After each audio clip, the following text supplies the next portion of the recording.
السلام علیکم دوستوں، ہمارے چینل قصہ کہانی میں آپ کا خوش آمدید۔ اگر آپ کو ہماری ویڈیوز اچھی لگیں تو ویڈیوز کو لائک کر دیں اور چینل کو کر لیں سبسکرائب۔ ایک چھوٹے سے گاؤں میں میاں نام کا ایک غریب مگر مہربان فنکار رہتی تھی۔ اسے پینٹنگ سے گہرا لگاؤ تھا اور وہ خوبصورت فن پارے بنانے میں گھنٹوں صرف کرتی تھی۔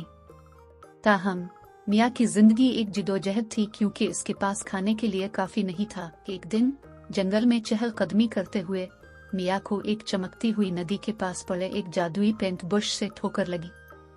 پینٹ برش عام لگ رہا تھا، لیکن جب اس نے اسے قریبی کھڈے میں ڈبو کر پینٹ کرنا شروع کیا تو کچھ غیر معمولی ہوا۔ جیسے ہی میاں نے اپنے کینوس پر ایک پرندے کو پینٹ کیا، پرندہ جان میں آیا اور اڑ گیا۔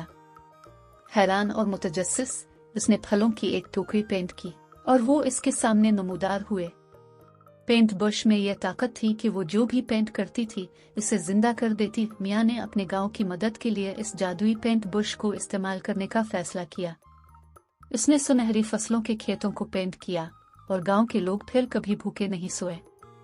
اس نے بوڑھوں کے لیے ایک خوبصورت باغ پینٹ کیا جو خوشبودار پھولوں اور آرام دہ جڑی بوٹیوں سے بھرا ہوا تھا۔ یہاں تک کہ اس نے بچوں کے لیے کھلونے بھی پینٹ کیے اور گاؤں میں قہقہے گونج اٹھے۔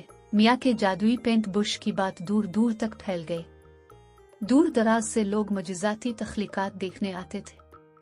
انہوں نے میاں کو اس کے جنگلی خوابوں سے پرے دولت کی پیشکش کی، لیکن اس نے انکار کر دیا۔ اس نے اپنے گاؤں میں خوشی لانے کے لیے صرف پینٹ برش کا استعمال کیا۔ تاہم ہر کوئی میاں کی خوش قسمتی سے خوش نہیں تھا۔ وکٹر نامی ایک غیرت مند اور لالچی شخص نے جادوئی پینٹ برش کے بارے میں سنا اور اسے چوری کرنے کا فیصلہ کیا۔ ایک رات جب میاں سو رہی تھی، وکٹر اس کے کاٹیج میں گھس آیا اور پینٹ برش چرا لیا۔ اس کے پاس میاں جیسا مہربان دل نہیں تھا۔ وہ اپنے آپ کو دنیا کا امیر ترین آدمی بنانے کے لیے برش کا استعمال کرنا چاہتا تھا۔ وکٹر نے سونے کے سکوں، مہنگے زیورات اور عظیم الشان محلات کے ڈھیروں کو پینٹ کرنا شروع کر دیا، لیکن جو اس نے پینٹ کیا وہ لالچ میں بھسم ہو گیا۔ وہ خود کو روک نہ سکا اور مزید پینٹ کرتا رہا۔ پینٹ برش نے وکٹر کے لالچ کا جواب اس کے گھر میں دولت کا زبردست سیلاب لا کر دیا۔ سونا اور زیورات اتنے اونچے ڈھیر ہو گئے کہ وہ ہل نہیں سکتا تھا۔ اس کا گھر 7 پر پھٹ رہا تھا اور وہ اپنی نئی دولت سے لطف اندوز نہیں ہو سکتا تھا۔ اس دوران وہ گاؤں جہاں میاں رہتی تھی اندھیرے میں ڈوبا ہوا تھا۔ کھیت سوکھ گئے، باغ مرجھا گیا اور بچوں کے پاس کھیلنے کے لیے کوئی کھلونے نہیں تھے۔ یہ سمجھتے ہوئے کہ جادوئی پینٹ برش غلط ہاتھوں میں گر گیا ہے، وکٹر نے میاں سے مدد کی درخواست کی۔ وہ راضی ہو گئی، لیکن صرف اس صورت میں جب اس نے سب کچھ ٹھیک ہونے کے بعد اسے پینٹ برش واپس کرنے کا وعدہ کیا۔ میاں نے پینٹ برش کا استعمال گاؤں کی خوشحالی کو بحال کرنے کے لیے کیا اور وکٹر نے وعدے کے مطابق اسے واپس کر دیا۔